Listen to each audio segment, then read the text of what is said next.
সম্মিলিত সিদ্ধান্ত 5 লক্ষ আলেম মিথ্যা বলতে পারে না, 5 লক্ষ আলেম ভুল বলতে পারে না। একজন ব্যক্তি সাদ সে ভুল হইতে পারে, লক্ষ লক্ষ উলামায়ে কেরাম ভুল হতে পারে না।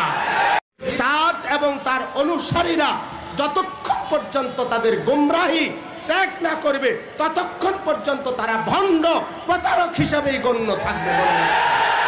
এটা উলামায়ে কেরাম।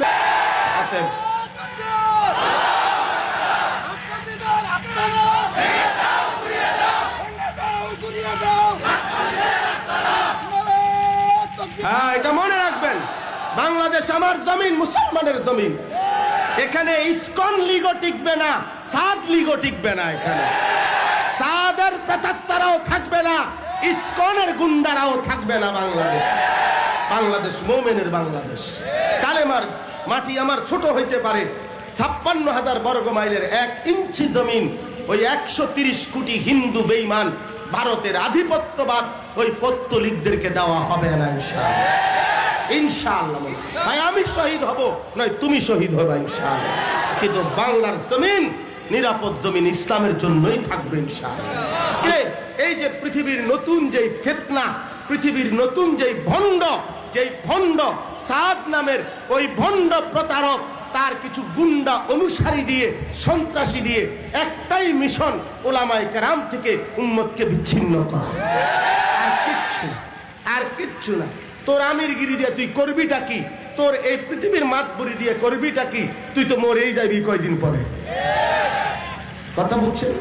মূল মাকসাদ একটাই, যে কয়জন অর্থাৎ উদ্দেশ্য উলামায়ে কেরাম থেকে উম্মত বিচ্ছিন্ন হয়ে থাকে।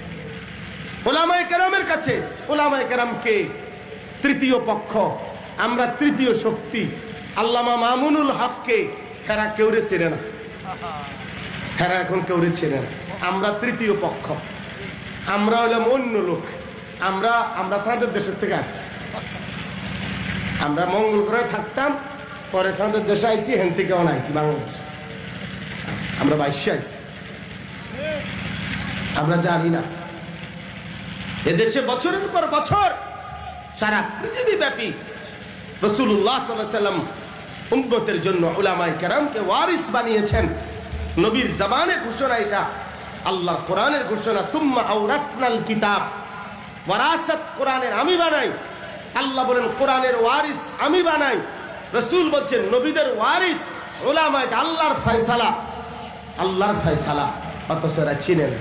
এই জন্য বাপ এটা মনে রাখবেন, দুনিয়া দিয়ে হিসাব করেন না, দুনিয়া দিয়ে হিসাব করেন।